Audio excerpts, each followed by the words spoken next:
Agama itu simpel, agama mudah, tidak ribet. Di desa itu Pak, kalau ada orang mati itu sedih, tapi setelah itu lebih sedih lagi, karena kalau nggak punya uang dia harus jual sapi, jual lahan untuk bisa nyelameti si mayit.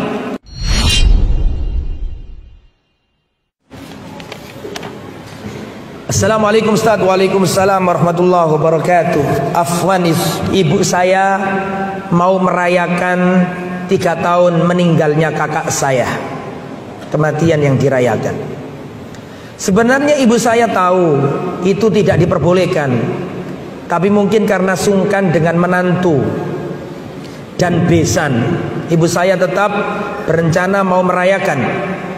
Yang saya tanyakan, apakah saya boleh membantu memasak karena saya nggak tega ibu saya yang sudah sepuh untuk memasak sendiri, atau bagaimana seharusnya sikap yang saya lakukan Ustaz? Mohon dijelaskan. Begini, saya ingin menjelaskan agak luas dikit nih. Saya tanya, tolong dijawab. Orang mati sudah pernah terjadi di zaman Nabi apa enggak? Sudah.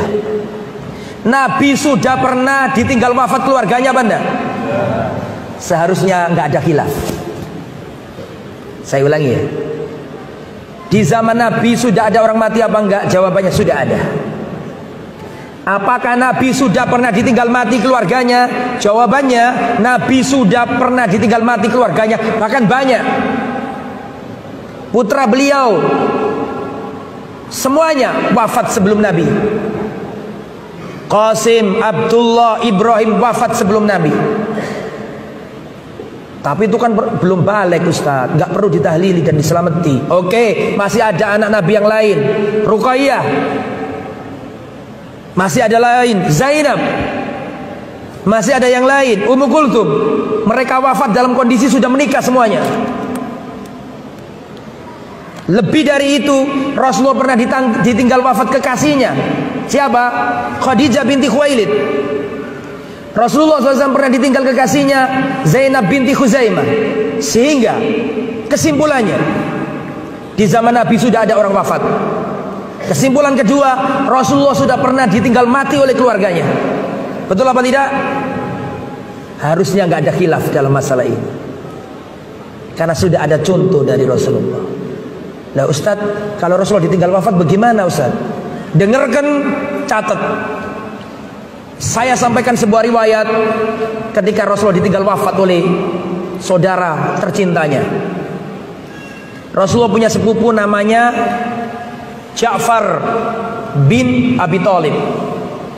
Ja'far ini sahabat Nabi yang wajahnya paling mirip Nabi. Antum kalau ditanya siapa sahabat Nabi yang wajahnya paling mirip Nabi, jawabannya Ja'far bin Abi Thalib. Ja'far ini yang awal-awal hijrah kemana? Habasyah. Waktu pulang-pulang Rasulullah sudah di Medina, nggak di Mekah lagi. Setelah kaum muslimin berhasil menumpas Khaybar. Khaybar itu dikuasai orang Yahudi, ditaklukkan sama kaum muslimin. Khaybar berhasil dibebaskan. Di saat itu Ja'far datang. Saking senangnya Nabi, sampai Nabi mengatakan, aku nggak tahu sebenarnya aku ini bahagia karena apa, karena kemenangan Khaybar ataukah karena kedatangannya Ja'far. Paham maksud saya? Berarti Nabi senang nggak sama Ja'far? Berarti Nabi cinta nggak sama Ja'far? Cinta sangat luar biasa. Wajahnya mirip Nabi. Dalam perang Mu'tah Ja'far wafat. Ja'far wafat. Berarti kesimpulannya kan Rasulullah ditinggal mati orang yang ia cintai. Betul apa enggak? Nah sekarang apa yang dilakukan Nabi? Ya ini yang harus dicatat. Dan tirulah nabimu. Ketika Ja'far wafat, apa yang dilakukan Nabi? Nabi berkata kepada para sahabat, Isna'u li ali Ja'far to'aman faqad atahum mayushiluhum. Sahabat-sahabatku, buatkan makanan untuk keluarganya Ja'far, karena telah datang kepadanya perkara yang menyibukkan mereka. Orang kalau ditinggal mati itu sibuk apa enggak? Sibuk, nggak sempat mikirin menunya manusia. Nanti menunya apa? Rendang apa? Soto Lamongan. Oh, dia aja kepikiran kok. Dia aja ditinggal wafat kok, disuruh mikirin makanannya orang. Makanya kata Nabi, isna'u li ali Ja'far ta'aman, buatkan makanan untuk keluarganya Ja'far. Pertanyaannya, berarti yang membuatkan makanan yang ditinggal mati atau orang lain? Catat itu. Apakah cukup di situ? Enggak. Rasulullah datang. Rasulullah mendatangi keluarganya Ja'far. Istrinya Ja'far adalah Asma binti Umais. Dan pada waktu itu Ja'far punya anak dua, Abdullah bin Ja'far dan Muhammad bin Ja'far bin Abu Thalib. Ja'far bin Abi Thalib, berarti saudaranya Ali bin Abi Thalib, sepupu Nabi Ja'far ini. Maka datanglah Rasulullah. Jadi yang pertama tadi menyuruh orang membuat makanan, itu satu ya, ditulis. Yang kedua, Nabi datang ke rumahnya Ja'far, keluarganya menangis, istrinya nangis, anak-anaknya kecil nangis. Nabi mengatakan, la tabku ala akhi ba'dal yaum, jangan kalian tangisi lagi saudaraku setelah hari ini. Stop, jangan bersedih lagi. Berarti ditarik poin kedua. Yang dilakukan Nabi adalah mendatangi rumah duka dan menghiburnya, bertakziah. Itu nomor 2, catat. Betul apa enggak? Apakah cukup di situ? Enggak. Apa yang dilakukan Nabi? Nabi berkata kepada orang-orang di rumah itu, mana anaknya Ja'far? Mana anaknya Ja'far? Maka didatangkan Muhammad bin Ja'far, Abdullah bin Ja'far dan Muhammad bin Ja'far. Perhatikan kata Rasulullah, adapun Abdullah bin Ja'far ini mirip Ja'far, berarti mirip aku. Paham nggak maksudnya? Adapun Muhammad ini mirip pamanku Abu Thalib. Berarti mirip apanya anak ini? Kakeknya. Setelah itu Rasulullah menyuruh seseorang tukang pangkas, tolong dipangkas rambutnya anak ini. Berarti karena diapakan maksudnya? Maksudnya berarti itu mengurus anak yatimnya. Berarti di situ poinnya adalah mengurus anak yatimnya, merawat anak yatimnya, membagusi apa yang nggak bagus dari anak yatim itu. Jelas ya? Setelah itu istrinya Ja'far datang ke Nabi nangis. Ya Rasulullah, anak-anakku bagaimana ini? Kata Rasulullah, apakah kau menangisi anak-anaknya Ja'far, sedangkan aku adalah wali dari anak-anak itu? Berarti apa kesimpulannya di situ? Mengkafil, membiayai dan merawat anak yatimnya. Logikanya itu Pak, anggaplah kita nggak pakai agama, sudah habis, nggak pakai agama misalnya, kita pakai sosial saja. Kalau ada orang kena penyakit, kena kesulitan, kena musibah, harusnya orang yang nolong apa dia ngasih makan orang? Logika sosial ya. Kalau orang kena musibah itu dia apakan?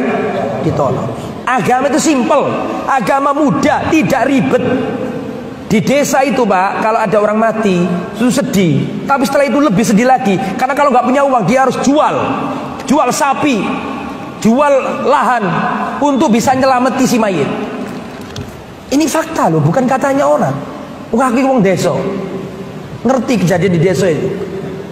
Sudah keluarganya pas-pasan, ditinggal mati oleh keluarganya, bingung, harus diselamati, jual ini jual itu. Setelah itu dalam jangka dekat, berapa bulan keluarganya satu mati lagi, jualan lagi.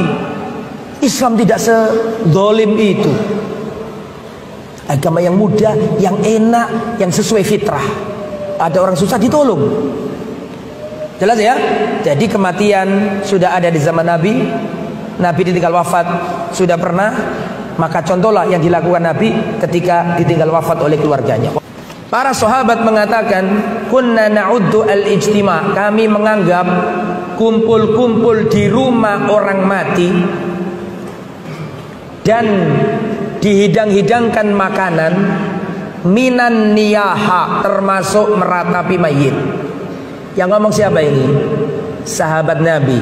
Kunna na'uddu al-ijtima' inda ahlil mayyit. Kami menganggap, kami para sahabat Nabi mengkategorikan, menganggap kumpul-kumpul di rumah orang mati sambil dihidangkan makanan minan niyaha, termasuk meratapi mayit. Dan antum tahu nggak bahaya meratapi mayit? Dengarkan. Rasulullah mengatakan, yu'adzabul mayyit bima niha alaihi. Mayit akan diazab karena ratapan keluarganya. Sayang nggak antum sama saudara kita yang wafat tadi? Kalau sayang justru jangan pakai itu, karena itu meratap. Meratap itu bisa berakibat terazabnya orang yang diratapi. Nabi yang ngomong, hadis Muslim, Bukhari, yu'adzabul mayyit bimaniha alai, mayit akan diazab karena ratapan keluarganya. Dan salah satu meratap menurut tafsirnya sahabat adalah kumpul-kumpul di rumah orang mati sambil dihidangkan makanan. Anda sayang, kalau sayang jangan lakukan.